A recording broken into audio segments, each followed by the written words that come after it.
Na química orgânica, as reações de substituição são aquelas em que ocorre a substituição, a troca de um átomo ou de um conjunto de átomos de uma molécula orgânica.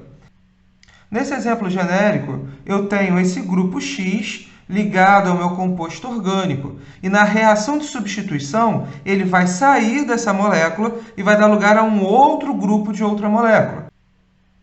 Nesse caso, eu teria a entrada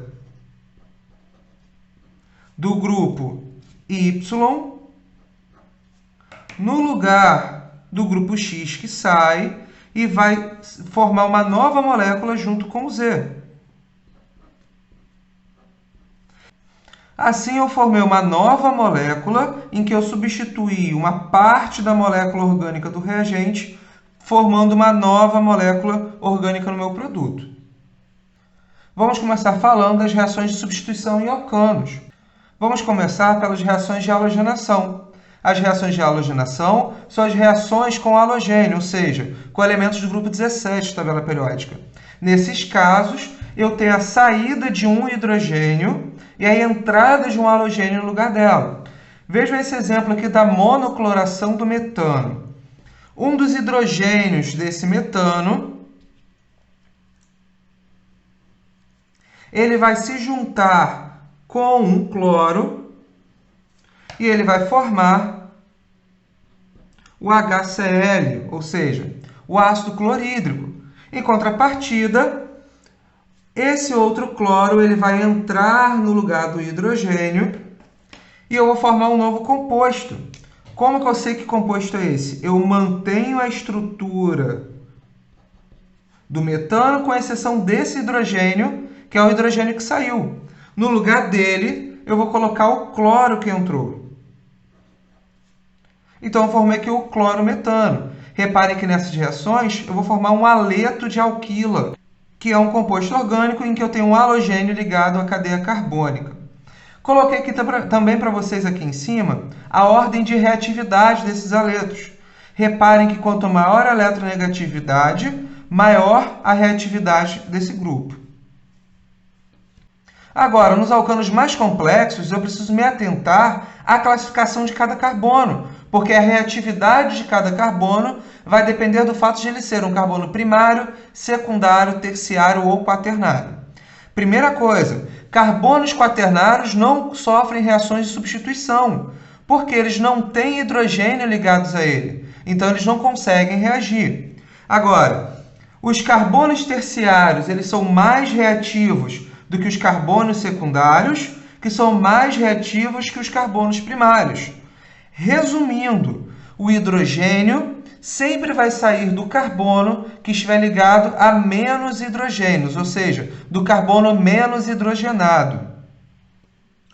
Nesse exemplo, eu tenho aqui um alcano em que eu tenho carbonos primários, carbono secundário e carbono terciário. Conforme nós acabamos de ver, o hidrogênio ele vai sair majoritariamente, preferencialmente, desse carbono. Por quê? Ele, que é o carbono terciário, é o carbono que está ligado diretamente a menos hidrogênios. Esse hidrogênio daqui vai se juntar com um dos bromos e vai formar o HBr. Agora, como que eu sei qual é o composto orgânico que eu vou formar? Eu vou manter a mesma estrutura carbônica, com exceção daquele hidrogênio que eu vou substituí-lo.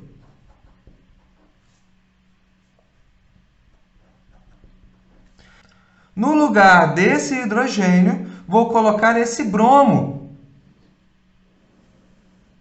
que vai substituí-lo. Ou seja,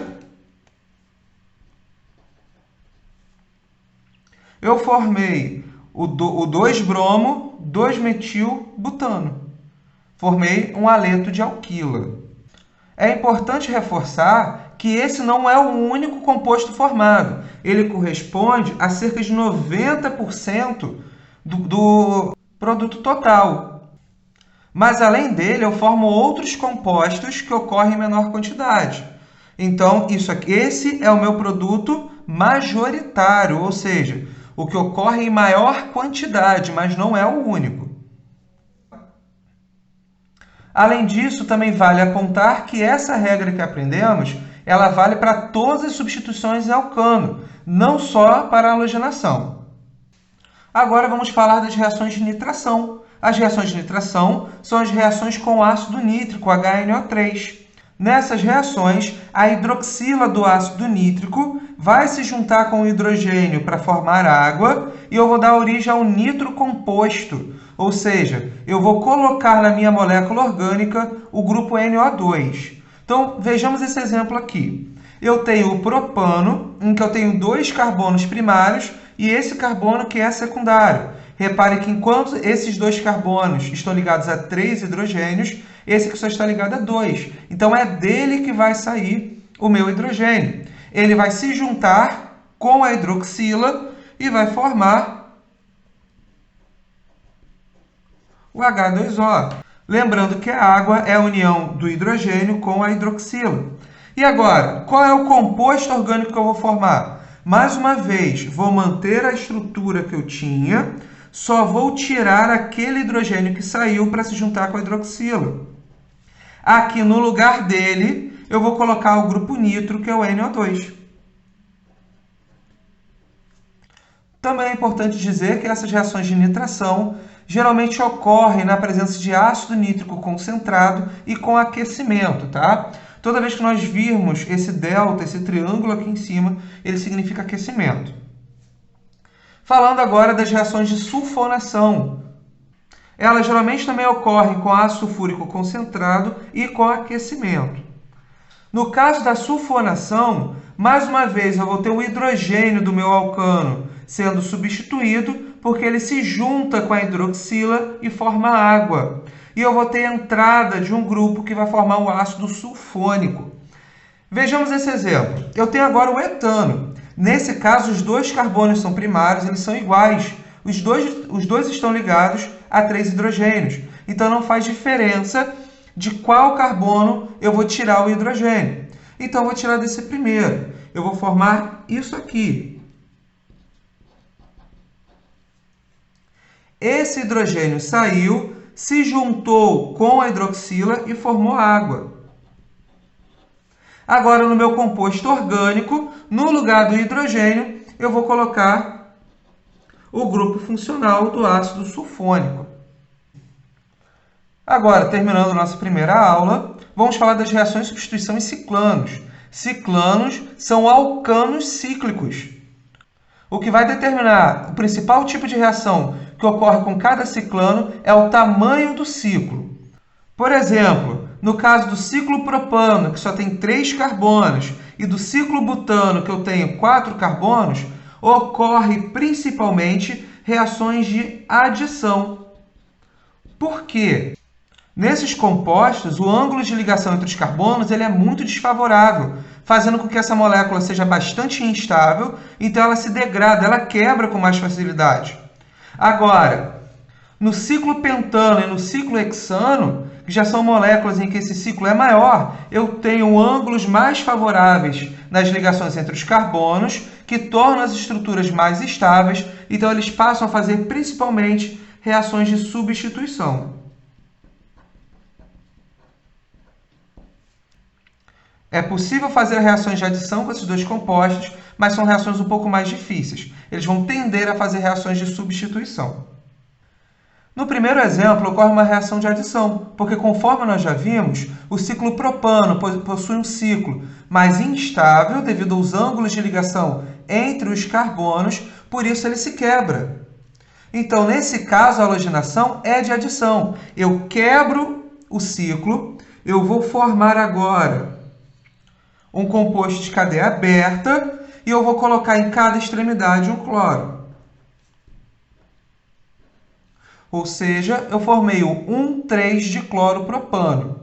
Agora, no nosso exemplo 2, como eu tenho um ciclo hexano, que já é um composto mais estável, vai ocorrer a substituição. Lembrando que todos os carbonos desse ciclo possuem 2 hidrogênios, ou seja, todos eles são iguais, todos eles são carbonos secundários. Como a quantidade de hidrogênios é igual, independe de onde eu vou tirar esse hidrogênio. Posso tirá-lo de qualquer carbono. Então, dessa vez eu não quebro o ciclo, porque a reação que ocorreu é uma reação de substituição. Eu vou substituir, eu vou tirar um hidrogênio daqui e vou colocar no lugar dele o bromo.